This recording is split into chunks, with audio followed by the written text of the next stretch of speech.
What's up guys and welcome back to On the Brick with another minifig showcase. As I said last week, this is just a random minifigure that I have. It is an unnamed character for all intents and purposes. This is Rando Mando. But you've read the title and so you know that this video isn't just going to be showing him off, which honestly there's not too much to show off anyway. And instead is going to be a little bit about the story of how I got him and why you should always be cautious when buying from people on Instagram. Or, well, anywhere for that matter. A lot of the minifigures that I buy and have shown off on this channel have come from people on Instagram. There are a few reputable sellers that I would highly recommend, and there are a few people who I would just 100% stay away from. And because of the story that I have to tell, I unfortunately don't remember anything about this guy. I tried to find who exactly sold it to me and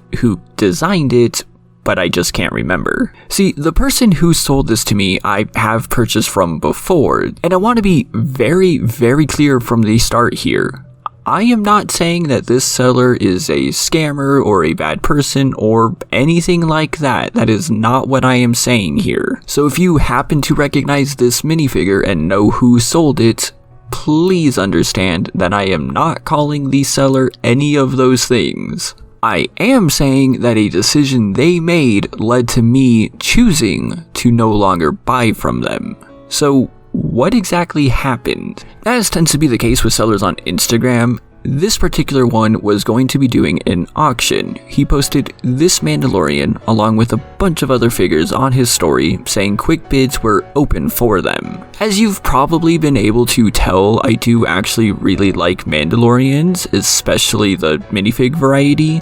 So I reached out and I wanted to put a quick bid down on this guy. I think I said I would put down $30, which is a fairly reasonable price, especially since, well, to be completely honest, this guy doesn't have much going for him. In terms of like completely custom minifigures, painted and all that, this is definitely on the lower end. It's not bad, but it's no Hoodie Studios. But before I even put down the bid, I actually asked if anyone else had yet, and the seller responded with a simple no.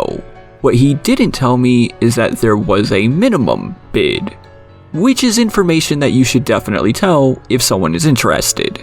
So when I told the guy that I was wanting to put down $30, he comes back and goes, actually there's a $40 minimum, which is fine, but like I said, is information that should have been said up front. But whatever, $40 for a figure like this seemed a little much, but not too bad. So I went ahead and did it and thought maybe someone would get it at the auction. If anyone did, whatever. If no one did, great. The auction came and went and no one else bid on this guy, and so I was able to win him and subsequently buy him. But the bigger problem came when it was time to pay, and suddenly my total was about $47. Now, as I said, I have purchased a good variety of minifigures off of people on Instagram, and shipping is usually closer to about $3 or $4. Not $7. So I asked the guy about this because, in all honesty, I wasn't really willing to pay $7 for shipping. And he said, no, shipping was $4, the other $3 was PayPal fees. Which, okay, really quick, if you don't know, PayPal obviously does take a fee of every transaction that you make. Once you transfer the money from PayPal to your actual personal account, they do take a small percentage. And when I say small percentage, I mean incredibly small percentage. It's literally 1% of every transaction. 1%.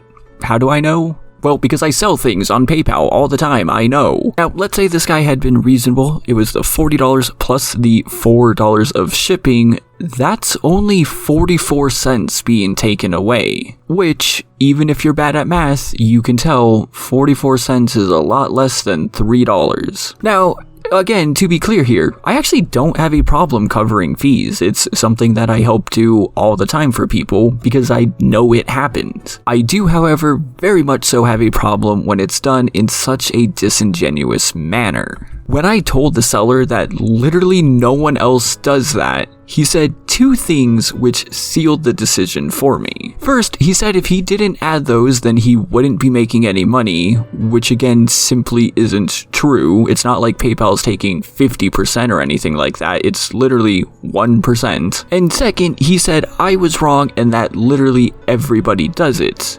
Which, again, when I'm purchasing from multiple people all the time and no one else does it, I know what I'm talking about. And even the people that do are actually quite reasonable about it. It's, again, usually like 50 cents or $1 at most. And the absolute most important thing is that they are all upfront about it. They all very clearly say that the extra money is for that. It's not just thrown at you and then expected to be reasonable, because no, nearly 10% of my purchase for fees is not reasonable. And the really funny thing for me is that I immediately went to a different, far more reputable seller who was selling 2 custom Jedi minifigures, which I bought, and there were no hidden fees included at all. He did not include any goods and services fees or anything like that at all, as the other seller claimed. So I told this guy I would not be purchasing from him anymore. He tried to make that up by sending me a minifigure body, but it was a misaligned AV Figures print, which I think I gave away anyway. And that's why I don't remember anything about this particular Mando, because